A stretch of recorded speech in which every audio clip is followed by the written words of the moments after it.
Morning, guys. Welcome to Coffee Chat.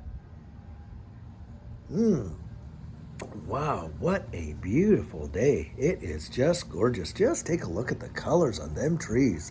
Amazing. Now, this one over here is thinning out pretty good. My guess is it won't be too much longer, and we're going to see all these leaves on the ground. Kind of cold, though, because there's a little breeze blowing in here, so not too, it's not really warm, although it looks nice and sunny, that's for sure. Anyhow, glad I can come out here and share it with you. Well, this morning, guys, I was reading two articles, and the first one is literally comes from the ridiculous. When you hear it, you'll know what I mean.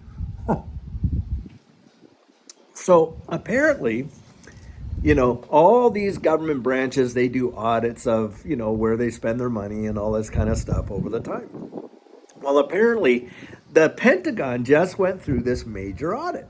And, they go through this whole thing and they cannot account for $2 trillion. Can you believe that? Of all kinds of assets. 2 trillion. We're not talking a few hundred million or a couple billion. No, 2 trillion. This is absolutely beyond ridiculous. Now, look, for many years, a lot of us would come out and say, look, the government pays like $900 for a hammer and $1,000 for a shovel. And we all looked at it as the government's way of kind of like washing their money through the system and using it for other purposes. And of course, blaming it on the military. Well, it looks like this article seems to present that that's in fact the case, because they're almost blasé about it. Oh, well, it was just 2 trillion. It's not really that bad. $2 trillion?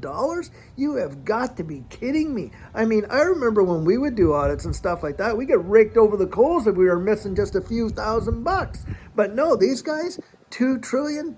Insane.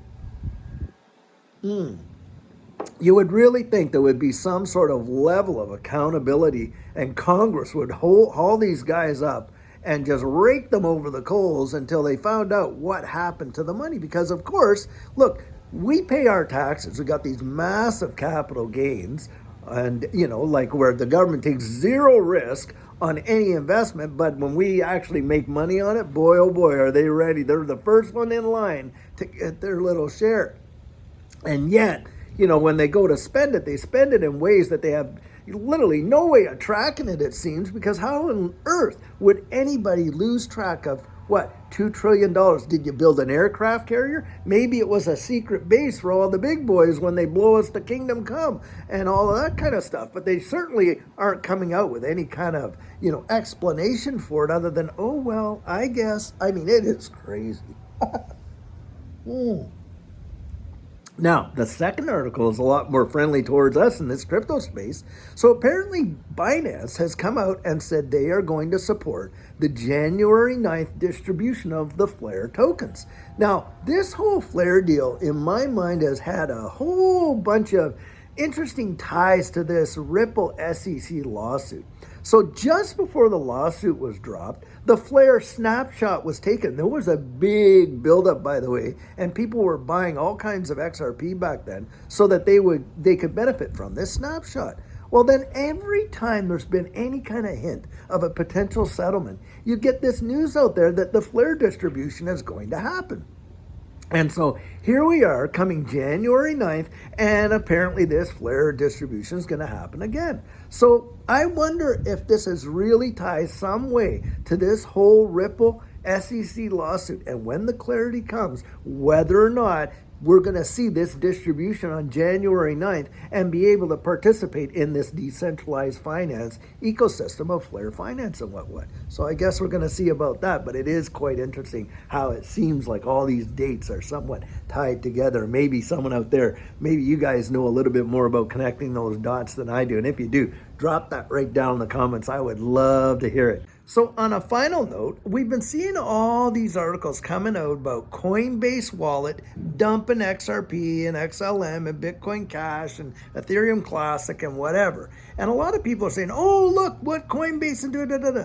And then you come to find, hey, look, Coinbase Wallet and Coinbase itself are two different things. And so it's kind of a little bit disingenuous when you see all these articles that, oh, Coinbase is dumping it, because in fact it's Coinbase Wallet, which is an app wallet that you can use to hold your various assets like NFTs and digital arts and all kinds of other stuff, including cryptos, of course. But it's not Coinbase as in Coinbase, the exchange that you can interact with your computer. Because we know that Coinbase as the exchange delisted XRP quite a long time ago. And so we'll see what happens here if there is a settlement and how that may change the whole thing. So anyway, that's what I have on that one. But it's truly interesting to just see how a little bit of news goes a long, long way in this crypto space, that's for sure. So guys, I hope you have a great rest of your day. I have a fantastic video planned for us later on today. And until then, guys, I hope you have a good one and take care.